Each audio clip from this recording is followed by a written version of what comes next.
स्वागत है आपका बियॉन्ड हॉली चैनल पर। आज हम बात करने वाले हैं एक ऐसी फिल्म की जहां मानव लालच और प्रकृति का गुस्सा फिर एक बार टकराता है।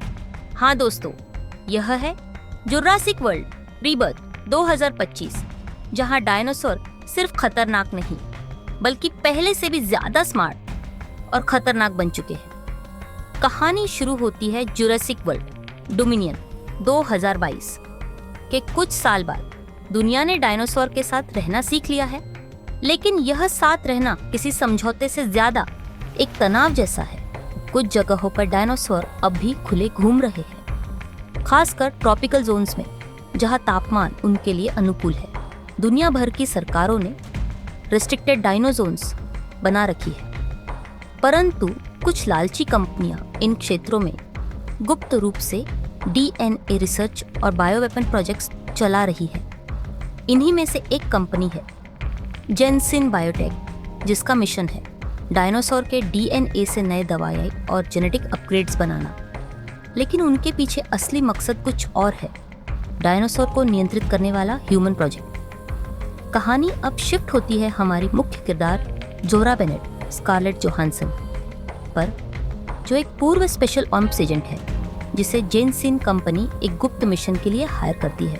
उसके साथ है डंकन केनेट, महरसला अली, मिशन लीडर शांत लेकिन सख्त डॉक्टर हेनरी लूमिस, जॉनथन बेली, एक आइडियलिस्टिक वैज्ञानिक जो मानता है कि डायनासोर में मानवता के लिए इलाज छिपा है, माया टोरेस, इजाबेला मर्सेट, एक तेज फील्ड बायोलॉजिस्ट। उनका मिशन है पैसिफिक ओशन के बीचों बीच स्थित इस्लाड्रो नामक आइलैंड पर जाकर 3 प्राचीन डायनासोर प्रजातियों के DNA सैंपल लाना। लेकिन उन्हें नहीं पता, यह आइलैंड अब नेचर का प्रिजन नहीं बल्कि एवोल्यूशन का बैटलफील्ड बन चुका है। टीम हेलीकॉप्टर से आइलैंड पर पहुंचती है। नीचे दिखते हैं टूटी हुई रिसर्च लैब्स, जंग लगे गेट्स और जंगल में गूंजती डायनासोर की दहाड़े। डॉ लूमिस कहता है यही वही जगह है जहां इंसान ने खुद को भगवान समझ लिया था। जैसे जैसे वे अंदर बढ़ते हैं, उन्हें एहसास होता है कि यहाँ सिर्फ डायनासोर नहीं बल्कि कुछ और भी है, कुछ जो प्राकृतिक नहीं है। टीम को पहली बार सामना होता है डिस्टोर्टस रेक्स, डी-रेक्स से एक हाइब्रिड प्राणी जो टी-रेक्स और गिगानोटोसॉरस के DNA से बनाया गया है। यह जीव न सिर्फ तेज है बल्कि अपना रंग बदलने और दूसरों की आवाज कॉपी करने में सक्षम है। वो इंसानों की आवाजें निकालकर उन्हें जाल में फंसाता है। लूमिस रिकॉर्डिंग करता है और चौंक जाता है। यह जीव किसी जीनोम से नहीं बल्कि ह्यूमन DNA फ्रेगमेंट से बनाया गया है। मतलब यह प्रयोग जेनसिन कंपनी के ही वैज्ञानिकों ने किया था और अब वो अपने ही बनाए राक्षस के शिकार बन चुके हैं। टीम के साथ कंपनी का प्रतिनिधि मिस्टर कोल रपर्ट फ्रेंड भी है, लेकिन असलियत यह निकलती है कि वो मिशन सैंपल लाने का नहीं बल्कि म्यूटेंट DNA को एक्टिवेट करने का है। वो जोरा को धोखा देता है और डिस्टोर्टस रेक्स को नियंत्रित करने वाला डिवाइस चालू करता है। लेकिन जैसा हर बार होता है, प्रकृति के साथ खिलवाड़ का परिणाम विनाशी होता है। डी-रेक्स नियंत्रण से बाहर हो जाता है। वो पूरे बेस पर हमला करता है और प्रयोगशाला में रखे सारे हाइब्रिड एम्ब्रियोज रिलीज कर देता है। अब पूरा आइलैंड रिबर्थ जोन बन जाता है, जहां हर प्राणी अपने नए रूप में जन्म ले रहा है। जोरा और डंकन अब अपनी जान बचाने के लिए जंगल में भागते हैं। चारों ओर हाइब्रिड रैप्टर्स, उड़ते हुए मुटेडेंस और विशाल डी-रेक्स है। एक शानदार सीन आता है जहां जोरा और डंकन एक टूटे हुए ग्रीन हाउस में फंस जाते हैं, जहां अंदर दर्जनों बेबी रैप्टर्स मौजूद है।